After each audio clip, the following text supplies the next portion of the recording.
When I first when I first got off the bus at Uhuberg, my mind was just, I was so excited. I had seen other people's experiences and I'd even messaged a couple folks that I saw were like VIP guests. But yeah, the moment that I got off the bus, I was just so excited. And because I knew it was going to be a fun journey ahead. And I already just being in the woods outside of Uhuberg and the statues just right outside the castle, it felt absolutely extraordinary. It was hard to believe that we were still in Helen, Georgia. Everything was just amazing. My name is Michelle Winters, and I am a professional violinist. I don't really play a lot of classical music anymore. I mostly specialize in pop and rock music, and I like playing music that's fun. So when the live action Bridgerton experience was here in Atlanta a couple of years ago, I was actually the court violinist for that. So I'm trying to think how many shows we did. We did 116 shows and I performed 113. And that was very unique. But back to what I was saying, it seemed like everybody's experience at Mirth and Mischief at Uhuberg, it seemed like it was different. Like each day there was something new. While the Bridgerton experience that I did, it was the same show every single day. And I mean, that was cool and all, but me personally, I like to have something different every day just so that it can keep them on their toes. I've also been to the Georgia Renaissance Fair.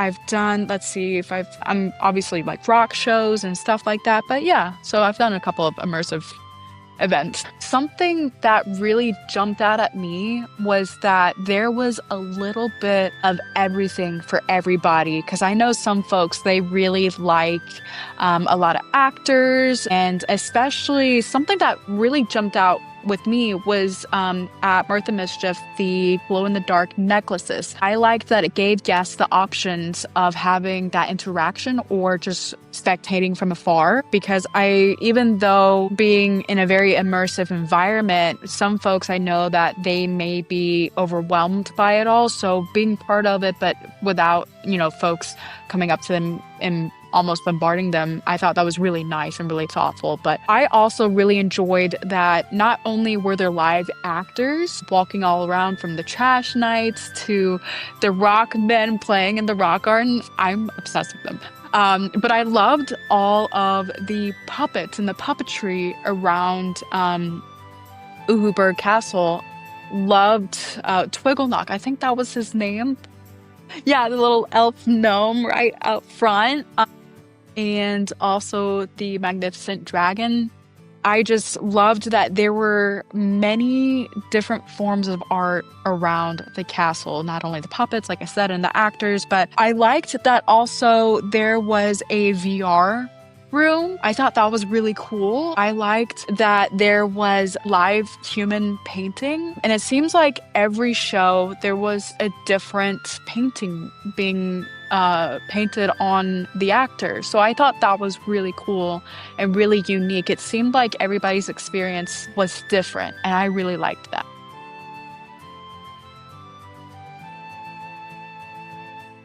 I don't have a one favorite. I think I have three. One of my top three, I would definitely say, was the dragon and the interaction, just folks talking to the dragon, and you could hear the dragon roaring. I love that so much.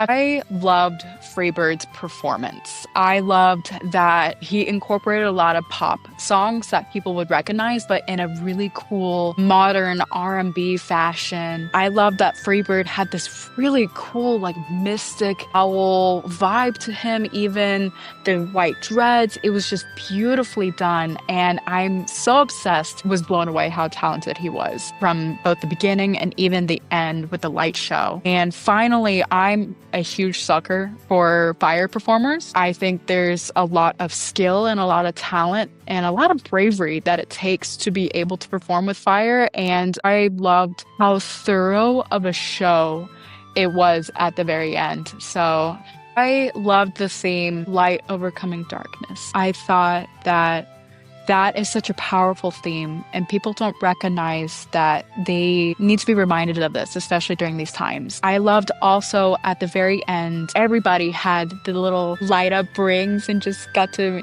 shine their light around. And I loved the fire performance, and I also loved that definitely there were themes of feminism and very women are powerful, and just it was really beautifully done. Honestly, it felt like Disney World, and a very fantasy Disney World come to life. It felt so fun. I loved that they were not only, paid actors, but everybody seemed to dress up. And I thought that was so cool. You never knew who was an actor or who was a guest. And I thought that was so fun.